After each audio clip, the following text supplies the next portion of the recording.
धनंजय मुंडेचा राजीनामा का मागता आणि वाल्मिक कराड यांच्यावरील गुन्हे मागे घ्या या मागणीसाठी नानासाहेब चौरे यांनी पाण्याच्या टाकीवर चढून आंदोलन केले आणि त्यांना विनंती करण्यासाठी त्यांना खाली उतरण्यासाठी त्यांच्या आई इथे आल्यात। आई काय सांगाल, तुम्ही जे आहे ते तुमच्या मुलांना आंदोलन सुरू केले, तुम्ही त्यांना विनंती केली खाली उतरा म्हणून? हो केले की उतरणार ना ते म्हणतो तो त्याचं जर काय झालं तर सरकारनं जिम्मेदार राहावं लागेल।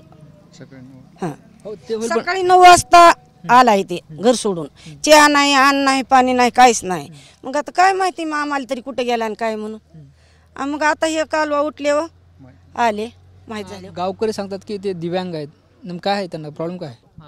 अपंग अपंग आहे, पायानं हातानं दोन्हीने बी। हो काय काम करता येत नाही त्याला, काय नाही। हो चालता येत नाही, रस्त्यात कुठेही पडतंय ते। हो मग आता ज्या पद्धतीने ते वर गेले त्यांच्या जीवाला धोका होऊ शकतो, तुम्ही आई म्हणून त्यांना पुन्हा विनंती केली पाहिजे। मग केली ना, लई विनंती केली ना, केव्हापासून विनंती करते त्याला। मला म्हणतोय घरी आम्ही उडी टाकीन, वरून उडी टाकीन म्हणतो खाली। तुमच्या समोर म्हणू का मी? नाना ये खाली ये ये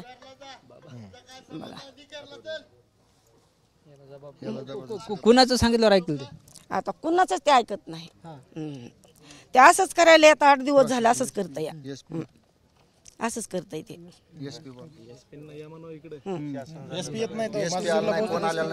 घरी जाताना काय सांगितलं होतं का निघताना करून? काहीच नाही, काहीच बोलला नाही, काय बोलला नाही, काहीच बोलला नाही। पण आता कालवा उठला म्हणून आले मी बी। नावली गावचे आपले सरपंच आहेत, तुम्ही गावचे पुढारी आहेत, काय आव्हान असणार त्यांना?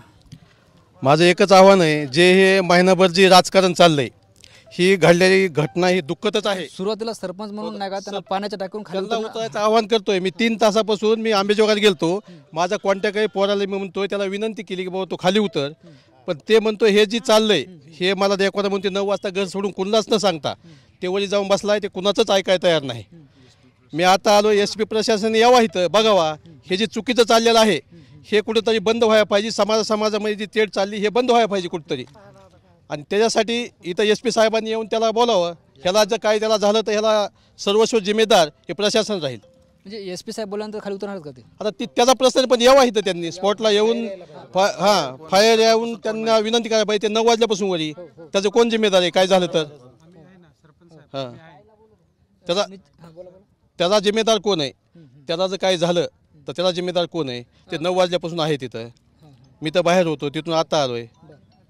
त्याच्यामुळे ह्याचा सर्वस्व जबाबदार प्रशासन राहील, त्यांनी बघावं त्याला काय करायचं ते।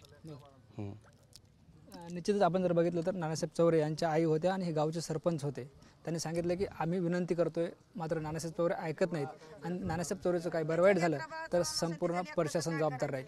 कॅमेरा पण आप्पासाहेब मोरकरसह ज्ञानेश्वर लोंढे, TV9 मराठी, केज, बीड।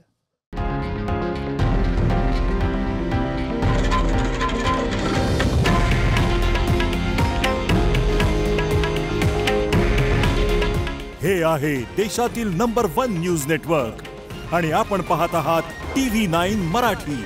काळजी तुमची, हित महाराष्ट्राचं।